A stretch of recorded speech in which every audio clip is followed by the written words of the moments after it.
वन्दे ब्रह्मपुरादीपं श्रीसहजानन्दं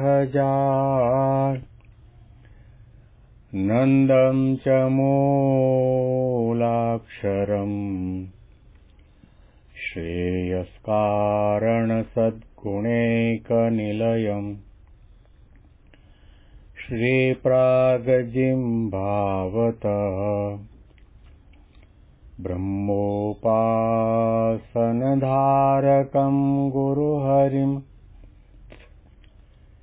यज्ञं तथा योगिनं प्रीत्येवं प्रमुखं महन्तमनिशम् श्रीजेस्वरूपं मुदा મહિમાનો મહિમા પ્રવચનમાળામાં આજે 19મી ડિસેમ્બર 2024 ગુરુવારના દિવસે તમામ સંતો હરિભક્તોને મારા સાષ્ટાંગ પ્રણામ. જય સ્વામિનારાયણ. હેપી વચનામૃત દ્વિશતાબ્દી મહોત્સવ. હેપી પ્રમુખ સ્વામી મહારાજ શતાબ્દી મહોત્સવ. સોનાના દોરાનું, ધર્મમાં ભક્તિ સરખી ગૌરવતાનું વચનામૃત ગઢડા અંત્યનું 21મું સાંભળી રહ્યા છીએ,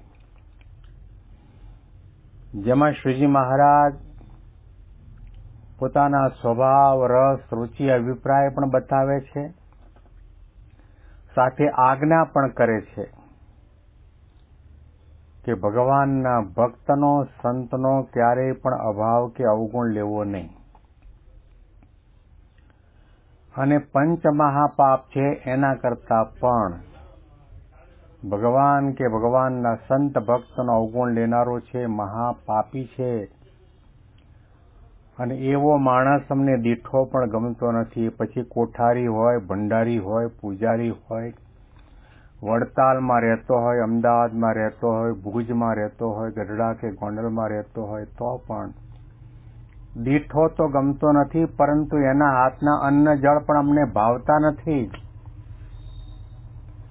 અને મહારાજે કહ્યું કે ભગવાનના માર્ગે ચાલેલા, પ્રગટ પુરુષોત્તમ નારાયણની આજ્ઞા પાળતા હોય, ભક્તિની ઉપાસના કરતા હોય એવા ભક્તો અક્ષરધામના પાર્ષદો છે, મુક્તો છે, દિવ્ય છે.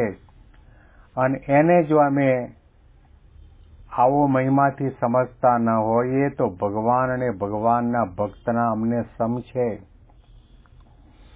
આવી અદ્ભુત વાતો મહારાજે કરી. ત્યાર પછી એકાંતિક ધર્મની પણ વાત કરે છે.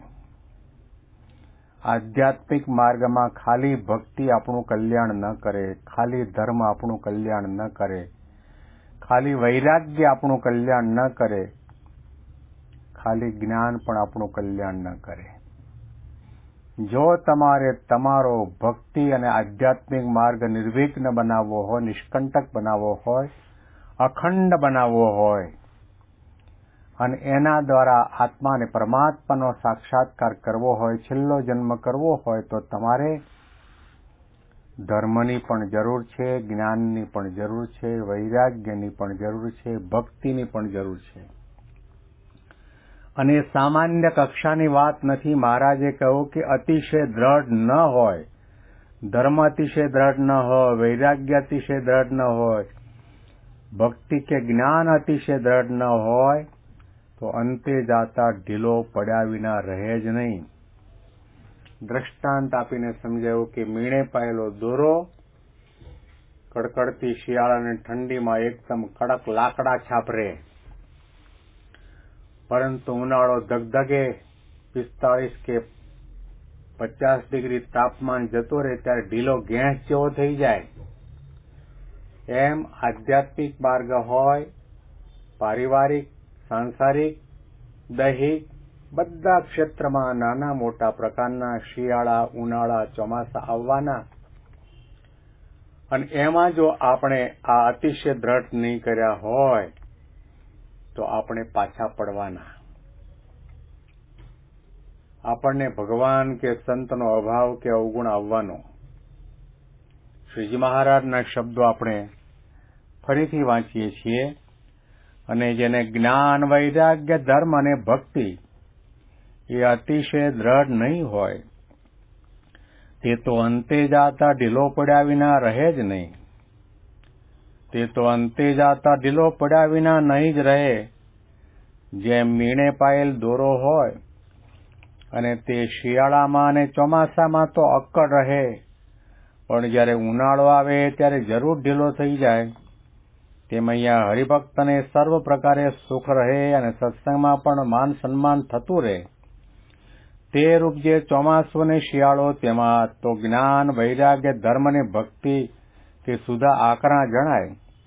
પણ જ્યારે સત્સંગમાં અપમાન થાય અને દેહે કરીને પણ દુઃખ થાય, તે રૂપ જે ઉનાળો તેમાં તો જ્ઞાન, વૈરાગ્ય, ધર્મ અને ભક્તિ તે મીણે પાયેલ દોરાની પેઠે ઢીલા થઈ જાય.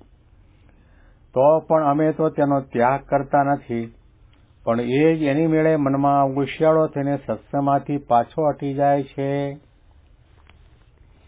મહારાજે કેટલું સરસ દ્રષ્ટાંત આપણને આપ્યું છે. મહારાજે કહ્યું કે મીણે પાયેલા દોરા જેવો હરિભક્ત હોય એને સત્સંગમાં અપમાન થાય કે દેહમાં કંઈક રોગ થાય ને પોતાના સંકલ્પ પૂરા ન થાય તો મીણે પાયેલા દોરાની માફક ઉનાળામાં ઢીલો ઢપ થઈ જાય. એમ આ માર્ગમાં પણ એ ભક્તિ, જ્ઞાન, વૈરાગ્યના માર્ગમાં પણ ઢીલો પડી જાય. દિવસે ને દિવસે ચડતો ને ચડતો રંગ મુક્તાનંદ સ્વામી માટે મહારાજે કહ્યું કે જ્યારથી સત્સંગમાં આવ્યા ત્યારથી એમનો ચડતો ને ચડતો રંગ છે. કારણ કે ધર્મ, જ્ઞાન, વૈરાગ્ય અને ભક્તિ અતિશય દ્રઢ કરીને એમણે રાખ્યા હતા. એટલી વસ્તુ તો નક્કી છે કે આપણું શરીર પ્રારબ્ધનું શરીર છે. આપણા જીવાત્માએ પૂર્વજન્મની અંદર જે પ્રકારના કર્મ કર્યા હોય એ કર્મ પરિપાક દશાને પામ્યા પછી પ્રારબ્ધ બને છે અને પ્રારબ્ધ પ્રમાણે આપણને જન્મ મળે છે. અને પ્રારબ્ધ પ્રમાણે આપણને ઉત્તમ કુળમાં કે મધ્યમ કુળમાં કે ગામડામાં કે શહેરમાં કે ગરીબ કુટિયામાં જન્મ મળે. અને ત્યાર પછી આપણા શરીરમાં રોગ પણ થાય, કોઢ પણ થાય, ડાયાબિટીસ પણ થાય, પગના દુખાવા પણ થાય. આ બધું પ્રારબ્ધ પ્રમાણે. અને પ્રારબ્ધ તો દરેકને ભોગવવું જ પડે. હવે સુખ દુઃખના પ્રસંગો આપણા જીવનની અંદર બને કારણ કે જીવાત્માની સાથે સ્વભાવ, અજ્ઞાન, વાસના, આસક્તિ વળગેલા છે. તો સત્સંગમાં આવ્યા પછી પણ મહારાજે કહ્યું કે એને સત્સંગમાં શોભવા દેતા નથી. સત્સંગમાં આવ્યા પછી પણ એનું મનગમતું ન થાય, એના સંકલ્પ પૂરા ન થાય એટલે એની ભક્તિ ઢીલી પડી જાય, ધર્મપાલન પણ ઢીલું પડી જાય, વૈરાગ્ય પણ ઓસરી જાય, ખબર ન પડે. સમુદ્રમાં જેવી રીતે પાણીમાં ઓટ આવે છે અને ભરતી પણ આવે છે, એ ભરતીનો ઓટ આવ્યા કરે. તો સત્સંગમાં જ્યાં સુધી સન્માન થાય, વીઆઈપી પાસ મળતા હોય, સારો ઉતારો મળતો હોય, જમવાની સારી વ્યવસ્થા હોય, આપણને આગળ બેસાડતા હોય, હારતોરા કરતા હોય, ત્યાં તો આપણે એકદમ આપણા ધર્મ, જ્ઞાન, વૈરાગ્ય અને ભક્તિ એકદમ આકરા. પણ એમાંનું કંઈ ન થાય અને આપણને હળધૂત કરવામાં આવે, આપણની કોઈ ગણના ન કરે, આપણી સામું જુએ નહીં, એટલે પછી આપણને તરત સત્સંગનો અને સંતોનો અને હરિભક્તોનો આયોજકોનો આપણને અભાવ આવી જાય. પછી એ હોશિયાળો થઈને સત્સંગમાંથી પાછો હટી જાય છે. પછી એ સત્સંગી તો કહેવાતો હોય તો પણ તેને અંતરમાં સત્સંગ સંબંધી સુખ ન રહે. મહારાજે કહ્યું અમે તો એનો ત્યાગ કરતા નથી, પણ એ જ એની વેળે મનમાં હોશિયાળો થઈને સત્સંગમાંથી પાછો હટી જાય છે. ઘણા સત્સંગમાંથી પડ્યા અને સત્સંગ એનો ગૌણ થઈ ગયો અને સત્સંગ મૂકી દીધો. એની પાછળનું કારણ આટલું જ છે કે સંત સમાગમ કરીને એણે પોતાના જીવનની અંદર ધર્મજ્ઞાન, વૈરાગ્ય અને ભક્તિ દ્રઢ નથી કર્યા. મુમુક્ષુતાનો અભાવ છે, મહિમાનો અભાવ છે, સમજણનો અભાવ છે, સત્પુરુષમાં હેત, પ્રીત અને આત્મબુદ્ધિ નથી થયા. તો મહારાજ કે અમે એને કાઢી નથી મૂકતા, પરંતુ એ પોતે જાતે સત્સંગમાંથી પાછો હટી જાય છે. અને મહારાજના એ શબ્દો સાંભળી પણ એ જે એની મેળે મનમાં હોશિયાળો તેને સત્સંગમાંથી પાછો હટી જાય છે. પછી તે સત્સંગી કહેવાતો હોય તો પણ તેને અંતરે સત્સંગ સંબંધી સુખ ન રહે. માટે સત્સંગ કરવો તે તો આત્મસત્તારૂપ થઈને અતિ દ્રઢપણે કરવો, પણ દેહ તથા દેહના સંબંધી તે સંગાતે હેત રહી જાય એવો સત્સંગ કરવો નહીં. તો મહારાજ આજ્ઞા આપે છે. રસ રૂચિ પોતાના તો જણાવ્યા કે અમને વન પર્વતમાં રહેવાનું ગમે, પણ હરિભક્તોના લાડકોડ પૂરા કરવા માટે લાખો માણસોના ભીડા વચ્ચે રહીએ છીએ, તો પણ જેવું જ વન પર્વતમાં નિર્બંધ રહેવાય છે એવી રીતે અમે નિર્બંધ રહીએ છીએ. મહારાજે કહ્યું કે આવી રીતે નિર્બંધપણું તો સંતો અને હરિભક્તો સંસારી લોકોએ પણ રાખવાની દ્રઢ જરૂર છે. વ્યવહાર છે, કર્તવ્ય છે, ફરજ છે એ બજાવવાની ના નથી, પણ આપણે સમજી રાખવાનું છે કે આંખો ખુલ્લી છે ત્યાં સુધી માતા, પિતા, કુટુંબ, કબીલા બધો સંબંધ બરાબર છે.